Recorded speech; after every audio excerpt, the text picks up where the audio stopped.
হেলেঞ্চা কেউ বলে থাকে, আবার কেউ বলে থাকে শান্তির শাক। হেলেঞ্চা শাক বা আমরা শান্তির শাক যাদের কিডনির রোগ এটি তাদের নিরাময়ের কাজ করে। অপরদিকে এতে প্রচুর পরিমাণ পুষ্টি এবং ভিটামিনে ভরপুর। এটি বাংলাদেশে প্রচুরের চাহিদা এবং এতে পুষ্টিগুণে ভরা এই শাক। এই সেই হেলেঞ্চা অথবা শান্তির শাক। এটি বাংলাদেশের প্রত্যেকটা জঙ্গলে আশেপাশে এবং এটি বর্তমান বাণিজ্যিকভাবে এটি চাষ হচ্ছে। যাদের কিডনির রোগ আছে তারা এই হেলেঞ্চা অথবা শান্তি শাক খেলে তাদের কিডনির যে সমস্যা এটা নিরসনের জন্য খুবই কার্যকরী একটি ভূমিকা পালন করে থাকে এই শান্তির শাক। গ্রাম্য ভাষায় এটাকে শান্তির শাক বলে। এটি বর্তমান প্রচুর পরিমাণ এটির চাহিদা।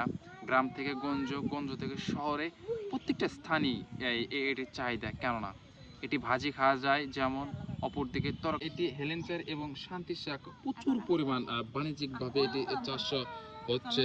এই হেলেঞ্চার এবং শান্তির শাক বাংলাদেশে চাষ হচ্ছে। হেলেঞ্চার অথবা এই শান্তির শাক বাংলাদেশে প্রচুর পরিমাণের চাহিদা।